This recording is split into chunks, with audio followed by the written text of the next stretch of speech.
zona te in em le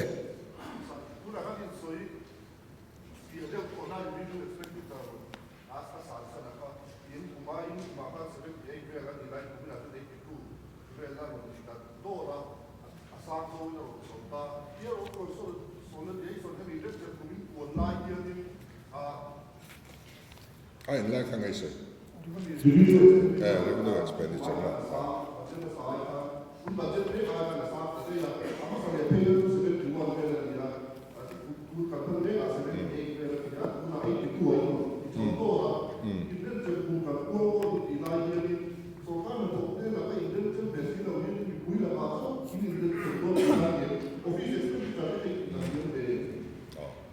adik chia chuan kan revenue expenditure san na hi 2.71% chawani ya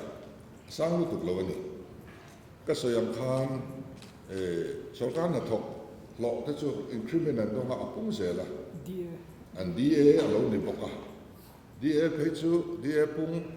a pek thei lo li khan akalani DA pung kha en ma dong chuang lo an GPF an ko pound zela ka kan na kan la ru vek turani ya officer senior officer pakhat an pension hian crore ni te a chhuak pui thei ni kan hek lu tu kani achan chu sarkar ma sai nan DA ti pun sakap te thei si lawa kum tam tak chung chu chu a GPF alu ta pek mi lo ri khan alu ta khati la ya sarkar na thok association te le kan sarkar khan in rem na thutlu man lo siama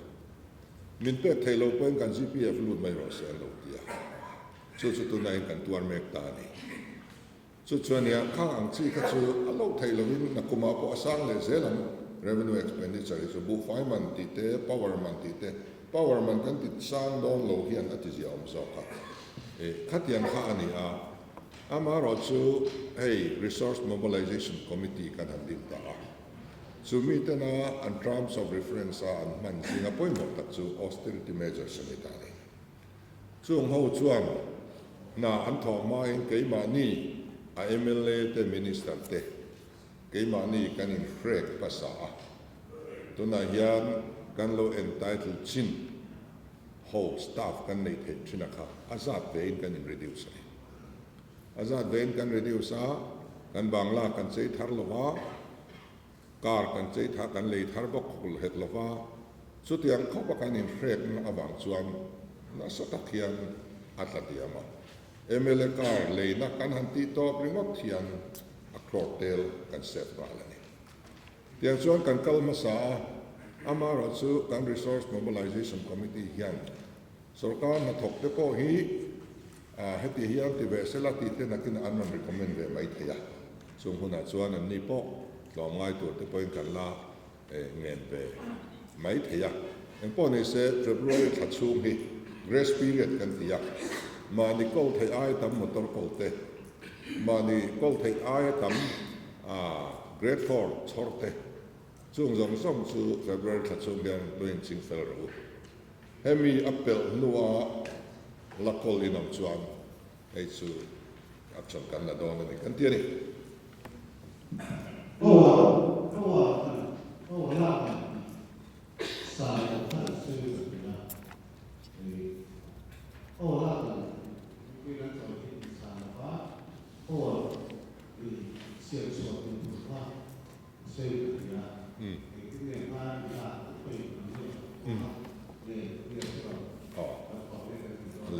tu này hydel project te solar project te ron ti chak khen tama ke ni hot po hi min dong hem khop to me chu chuan in i project pakhat hi chu kum ni chung chuan kan zo hanan kan tia tin kan sel lui project ko khu kan augment the ni khumi khu aeng ba awm sa ring chung kwan tun aya tam power ti chuak turin kan siam thei an tia tin sarkar ma sa in hydel project pariat pakwa lai abandoned lam chia khoi zui to lo ania he te poi kan revive thei ni an tia ti chuan asum lam hi kan tia ke ma nin asum tur hi kan gai to thei an tia ni chung company chu tuna hianin kan nei nuala kan in dor me ka ta chuan an chi na thade bera kan ngai kha kan thanganga MOU kan sai na nga kan ram sum ti hek lem lo hian kan tram sum ngai hian project pakhat tal hi chu zo man kan invest ni 40 finance commission kan kan cha 50 na here achi e ba tu poso ka se sang ti su ma sa ni tu chu ka ni ma achi ro ti sai ma ni ku ta ani ti ka to na na ni ni na chu jen da ba jen da wei ka na a jen da ba jen ka na Islam là phải sao đang uống đã saya dia tu phải pro tu đi đã để xem hay không cái mấy ngày đó phải pro suốt đã thấy đóเนี่ย5 crore kan da phota a chan chu akai lai la na ron duang do na enti ngan ron duang do kan thela ba ruang zong song he pur tur ani lem lo ni ren ka chu officer ten dia ren ka chu sumdong lian ten dia khang ruang zong song pur kha sarkar hian in ammo ani lo adik che chuan mi zo da na chuan chu khat lai na kan in pun dia dia de kan tuam dom mai thina ni amar chu kho lo ria MLA te tum tura ngai alo ni tat riawa dik ta chuan MLA te po hian abain kan tum lo kan bial chunga kho sakhar sa te pui ngai zual hei hi ani deuh bera chu wang chuan a zonga za pur tura khang ka ngai lo ka angai lai na ran siam khotanga khang mi har sa zual bik ta na e apor dan tura kha aron duang suwa nga 5 crore hi in da phot yang kan ti ni ten angai ni pakat kha gender budget hi central in ati tura min ti awanga ti kan nia antina home department ate social welfare ate mei che chan pual choi kan na lam pang kha an mani budget a hi ron da ve re wani a khan pa tak takin kan ron da lo ba khami a department concern ina mei chia de ham than na tur provision an ron da kha te kha kan la chua ka abu than do hian kan siam ve ni chu chu kan phar zinga kha na ma chu gender budget om zia chu ani mai tun ma ai khan mei chanin mun siam that atu le ti thil ani ti pakhat le khan ngan o 15 finance commission hian ati tur ti zo vek to a tram chunga central sarkar ta tur le state sarkar ta tur apek chu a zo vek to chetur chuang om lo chetur chuang om tak tak lo to na tlem ro chuan adang lam ve thi atlang pui thuin adang lam hian atam lamin adang lam zok fo ani chu ta chuan thil chiang sa chu tlem tur shrim chu post devolution revenue deficit grant kan tia deficit grant kan ti maya khami min pek thena kha ti tlem tual ani dona na kuma pe chon tlem le zo don ka ti kha om sa ve kan ya kuma chunga tlem dan tu ra kha an recommendation an thelo ro khang kan threve ka has tu po sarkar se la lo thelo ani tlem don threm amaro chu an tram aral to itimen aral meka F15 FC so 16 tu na hian ading meka so 16 chuan kunga dang lo om le tur tan min bo sai sak dona so ro chu kan soi phak thri lova thei to pin 16 finance commissioner hian kan har sam na tis kan khenanga min lo fiat thiam ngai antina thil criteria then khat vai ramatan applicable kan rama suan ti thei mi lo awmani kan ZMC yang te dam lo hati sa tin nei tur ani antiani recognize nei tur chuan Adam po kan tlema Adam lo po kan tlema kan phak thailo reng kha so wang chuan mania kota health minister hena po in criteria min relax sakro Mizoram ang communication har san na machine claim na hei kan phat thailo kan tia so wang chuan antia crore zatum vel bor kha in pek bel antuma ZMC an kol na tur khan tiang chuan in mi hriat thiam na thui tak an nei thowa so wang chuan atlem tial don ti ngot kha 16 finance commission ina an recommendation an thelu ma chuan kan comment thelo ni Uchiga budget present na je vai bill che zawale so lo ko ka isi kan ro ko kan sa ko ken but am hi chang ka da ni tiêu hùng lại của lo lý chú lệ ngay của người ngọc tất cả những các số cá hiện của lệ hiệu của lỗ nghề và các đi chắc cả là các những lục quy để cùng dọn để loan hi kan budget atang hian loan kan lak thei tu sin hi min fix sakani open market borrowing financial institution sang atanga kan lak thei tu sa ti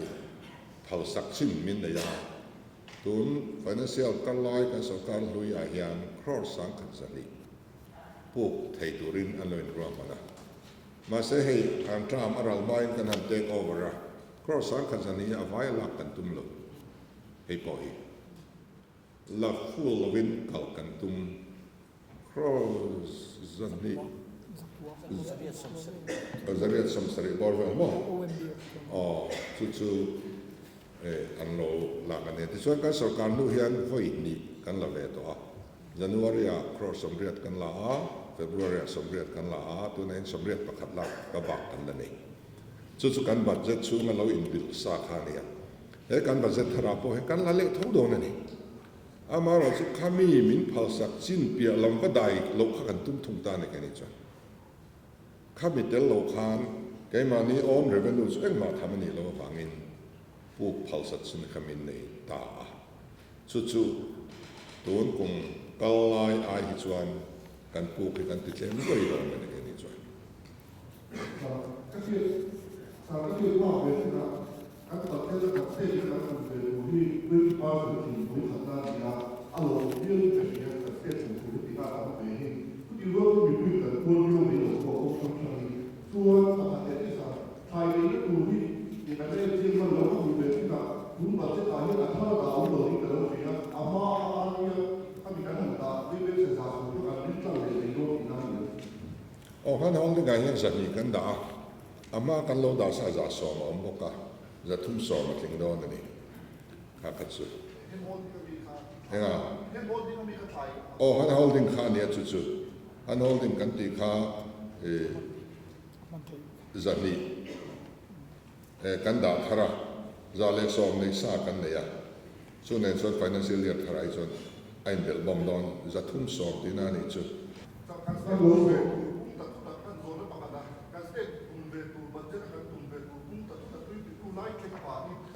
kha mo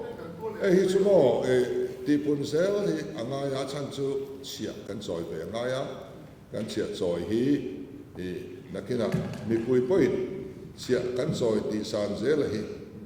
kan ngai thiam tual ra kan ngai ya anei tu kan ni na ni a hei khovel pum pu ya hian chia choi tam reng hi chu sarkar a hian an leng hal mai ni an tlam ne chia chu ti zat ka choi sin an ti mai da pon da la la ni chu wang chuan in ke ni point thil tam taka ai electric mi pui suk nok chi te kan ti sang lo angai kan kal pu yang kan ti a kan ti san de bera chu stamp duty ani a stamp duty hi india rama hian an lian pol po hian 5% an lo la de vet to ni chu kai ni chu 3% a inti ve chin te an ti a an yang ber kan la ni tho ka ti chung hian chu wang chuan hen te hi chu mi pui hian min riat thiam pui tura ka nga ya tin ka soi le du chu pa ber hian in ren lo em sela nuam tol sela contract lian pui a thiam te pereng sela anu pui fanau te ne na poisa ong lo chong ni tu ka sa po le su in ren ro ti reng sela ni anu pui fanau te na thia thiam mi ala poisa kan nei lo ti renga ti hian in tal vak thei sia an tiang an corporate lo ba ke ni ro chu ke mani kan in freka poisa om lo ti hi atakin kan num puya chu wa chuan min thia thiam ro mi pui te u kum khat to hi chu min pe te u in so me nan hian chu wa chuan kan ram din mun siam thaturin heng stamp duty te hi chu iti sang te ang hei chu min pom pui ro kan ti ani chu wang chuan kan sarkar hian rul wa poisa te awa khoral wa du sak bik nei te in sum asiam ve lawa khan na ka chu zoram mi pui po hian min troi om thei kan base hiện tại có những đối số không sao rồi giờ thì ba cái những đối gì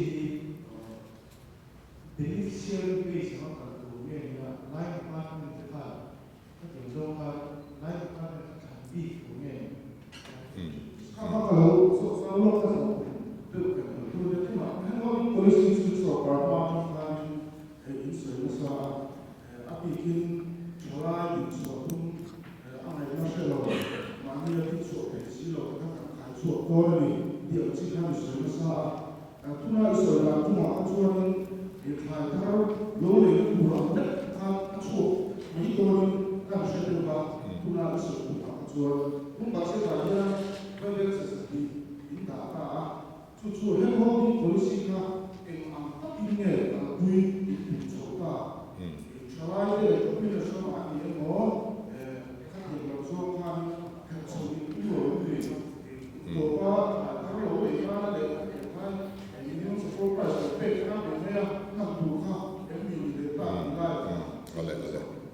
Zatum le som kan za som bi ka thai thar le ni turini chu po chu alo tharanga manangai lo mai thei kan ren aya to ka le du kan hu le chuan zatni kha entrepreneurship le skill development in zone deu ani hot ana chu kan han tianga kan thalai ten akum khatna chuan project an la siam tam han ker point kan ring lo ba anan ti ve sap anga ta chuan central sarkara scheme omsa entinang MSME kan han tiate micro small and medium enterprise duaya til omsa tak a oma khang nen khang kan converse donani kan kai kop dona ke ni sungai ker lo khan central ina subsidy apek theyante kan thalai ten an avel thei dan tu te loan an lap thei dan tu te margin money an lap thei dan tu te guarantee thlenga an nei dan tu te kan ngai tu pui dona kan state sum vek kha ngai lo khara khan central scheme omsa atam em ani so wang chuan cross ani hi an dai langin kan thalai ten an lo ti thapia na an che chak viau ni chuan dole RE a kan da bel thei tho ani ke lam his kan ren lo na lam tur ani a ti chuan kan thalai te point chona ngai selangin project tra han nei tum sela ten beneficiary why sin akal lo thailo beneficiary kha align department zelin an thanga align department zelin an thanga ZPM unit in a thang ve don lo ZPM VC te ZPM group te ZPM block te an thang ve don lo Congress hun lai le MNF hun lai zong song a party an thang vek in fiali NLU PSEDP project an nei thal le thal lo kon hello re kan mi ZPM te ngai po ron lu roi dong ve kan ti an lu chuan an donga kan public meeting an local le so nan pai le mai ni kha mai kha ni so wang chuan ke ni chu kan in rol don lo align department and project and trade nun takin an thli ranga a trade kha a sustainable adon le ama mi ring kapui tlak ani a loting don kami criteria pani kha fulfill chuan anon recommend miti tlak lo top te anon recommend phei chuan line department a thang tu te kamo kan purti ron ani chu mi te chu kan en kolang kan supervise chui don ani tikhan kan sesol chu don lo kan supervise venga ti chuan an lo thlin na om chuan video in kan cover anga kan tilaranga thalai ten in elna thiang hlim an nei theina turin sem hi lo ni lo thorim hi chang kan na lo ni lo thlin na ni ti kharkia ti kan do ni chu amar chu a beneficiary ka chu mi mal an ni theya self help group po an ni theya society po an ni thei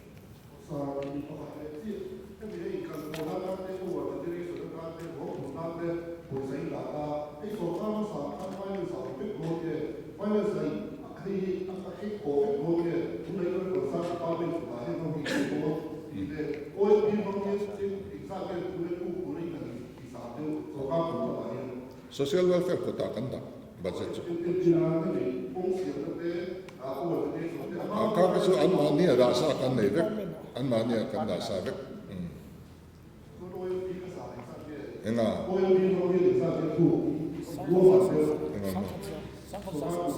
sang khat za sam sari chu alu ya ka chu sang khat za ni ka sang khat za ni tang sang khat za sam sari kan ta thani Hãy subscribe cho kênh Ghiền Mì Gõ để không bỏ lỡ 生活化情物主的他不马他听等等，这些对哪些？他说你ว่าเขาว่าจะที่ว่าแล้วจะฆ่าไม่เห็นตัวนั้น อันนี้ไม่โหลดเทแล้วว่า balance budget เสียหลักการโหลดเทแล้วว่าอามาเราจูกัน on source กัน on revenue ฮีตัวนักกันด่าไอ้ตัวอับปุ่นเที่กับเบสเสียกี่ส่วนก็มีมัลตักส่วนอาจารย์จู oil exploration อ่ะยังก็สุการยังอารมณ์ไม่สักเมียอารมณ์ที่ส่วนตัวน่ะ oil exploration ที่เมื่อ Reliance Company ยังมาที่เราวินอันโลจงสันนี่oil and มวยมันบอลงมั้ง exploration อันเก่าตัวรีว่าเป็น license fee accord เท่ากันดองดิเชื่อส่วน geology and mining ฮี department เทเบอร์เลยนั่งปองเบอร์บอลเลยa contribution อะไรสักจู่ๆอุยกันที่มาเนี่ยเดี๋ยวเรียกกับข้างอันdirector general ก็กว่าส่วนมิโซรัมอุตสาหโลกละชิมลำจงส่ง Reliance Company นะอันจะไหน Reliance Company กันเสียแล้วนะอัฐารตัวอันนั้นที่ยังไม่ได้มีจงอุตสาหเราที่ยาตัวนั้นยันนะอันถกเมกะที่ส่วนเราว่าส่วนไม่ดุลมาควรอักขระปฏิไม่ใช่ยังไม่กันละในโลกะเฮลัยเซ็นทรัลมิโซรัมจังตัวยันมาoil India เขาเรียนอันโลติลว่าตัวไหนยัน oil India เขาตัวที่กระตุ้นเมฆมินุนพุดอนนี่ก็ใส่คุยมาที่ส่วนเขาตาอัน director general เนี่ยนะเขาคัดคิดตัวมีที่น่ารักเขาบอกสักทีอันทรัมป์เลยเขาซีลว่าที่เขาทำอันมาเนี่ยว่า license fee เลยขัดยังขาดกันซ้ำเรื่องเนี้ยสุดอย่างส่วนนี้ oil ที่อันเรา explore ให้ส่วนให้ gas pipeline เราแข่งดอนgas pipeline เราลุกตัวพอที่ที่ปุระทางเราเก่าตัวนี้สุดท้ายมาเสียแล้วด้านมาที่เราอารมณ์ไม่สักแรงหรือว่าเกณฑ์นี้กันหันไงสักทาระไอ้โซล่าเห็น gas line เนี่ยกุดลุกที่ต่อวัดกันตัวมันตัวอย่างนั้นมานี่สู้กันเยอะกว่าที่ในตัวรินเห็นแต่ปล่อยกันบ่อยสุดที่ส่วนการนั้นช่วง gas เราองค์กันนี่ส่วนข้ามกริดอาคารนั้นว่าไปเป็นนั้นก็คุณส้มไม่โดนนี่ช่วงที่พอสู้กันตีโซ่เทส่วนข้าบ้านเนี่ยระบงขวาสีวิดีโอใครหนุกกันนะที่ยันไล่แต่เรื่องสุขาระเอาผู้คุมไว้นี่ครับเกสเอาที่หิตเชื่อแม่ไม่ได้กันทำไมสู้แต่เนี่ยกันจันโฉบส่วนนั้นเรื่องดูกันลากไปนะตัวมีปุยพูริตสีละวะฮีตัวน่ะนั้นภาษากันด่าไอ้ยังกับเบสิลันตะกัดส่วนไอ้ตั้มกันคุณนักพูดเนี่ยหลับตาให้เรียกว่าชีพของเราเขาอยากที่จะทำแบบเขาจะอ่านแบบว่าตาอีกบริษัทไอ้เงี้ยเนี่ยสตัมป์เปเปอร์เขามีกันปัจจุบันเราจะดูว่าสิ่งที่เขาจะดูเป็นโดนตาเราเนี่ยเรื่องที่พิลาที่สิ่งสำคัญเราตุ้มตกสิเราว่าสเต็ปวันดูกันดูเช่นเขามีกันทุกคนจะรู้ว่าที่คุณน้าทำที่ได้ฉันน่ะสตัมป์เปเปอร์เขาจะใช้เขาเป็นคนทำการนี่กูมารับกันเลยอ่ะทำให้กับว่าถ้าสตัมป์เปเปอร์สามด้วยคันเดซิโนมันเลยนะด้วยคันเดซิสังเกตก็เปียสีนี่ก็คันเป็นวันรุ่งจังหวะสีขัดสามมันค่ะไอ้ที่ไงที่โดนเลยที่จุด X กันเปียนะคันนี้เราตั้งกันไปโดนตกตาที่จุดผู้บริหารสารเราก็กำลังสารกันสารที่จุดนั้นเอาพระจังกายอยู่เลยก็ยังกี่พอหัดกระโดดอีกเป๊ะโชว์นั่งกันที่ไหนก็ได้กันที่ไหนเป๊ะก็ได้สุดท้ายก็ตัวคนจุดจุดเรียกว่าkapé kan ya ni hello kapé kan tu serta semua usia ini usia ni ya apa ang ke ya amin sai lo ko de kan sai lo wa au ukil sidiare ni kita lo secretary chakrabarti ni lai mujera sam do finance minister ya pai state tribunal ki punna punga ya amin sky ka ya om sia ni ko ta tu Hyderabad pe la stom pe ko ra chu le ya lai se la pen do ya suara chú dâu chú niệm thì tầm bây giờ chú à bắt đầu thôn về cái cán revenue minister cũng chẳng dâu có các vị lạ thì mà là nó sẽ các cái sự như nghe tú là nó tâm linh thì nó thì cũng tung ra khang khang ăn chi hậu khang thì cái state all resources get out and then the revenue unlimited. Urban poor ka kan han hol kan ha wang ting tlang sa ni tu na ka ko chu ma photography ate videography ate film industry te pe kok siam te pon ya ka no mobile che siam te pon ya hoteling te pon ya hotel industry te ko urban poor jong jong ka poor kher lo ko a hong vek kan han hol policy ka kan se ti ba tin standard ti सरकार revenue lo kum lo ti ka su corruption ni maya ai wan maya khatia kha in hiat hot chuan minon fil ula mania khan ni puila complain anon thel ni tu kan hom to ka ta tang khan khan ka chuan lai te khan se fi du ne tu chuan सरकार सुमलु lo khan alo om thei le mi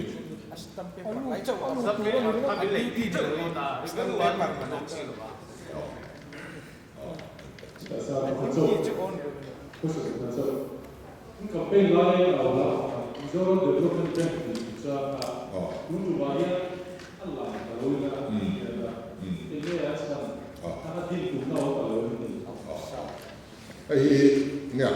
kan polisi zong kha kum khanna kan tiseng don ba 100 days program kan ya 1 year program kan parliament la ya.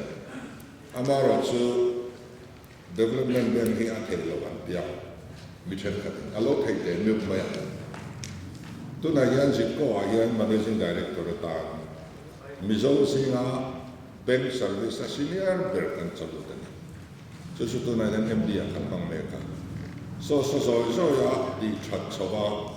kan ben kan state bank anga la function ti thai dan kom lo jong te kan ti me ka den ma ni khanin niti aayog ka and co-chairman ito may prime minister chairman niya ang motion member secretary to Paul ko chair trina so nen so andre kan so ya minhukot puilo development bank din finance minister ka so puilo minhukot puilo amara so kum khata hiswan kan kum khat program hiswan kan la tel lem lo hichu sumdin hun kan so met hot nuwa kan ti so tu rania marsu kan tram sung hian jit ko so kan modify kan mang agne akan pai development kan tak kan hong de ai chi kan sumdin mun ne kan la ena Allah me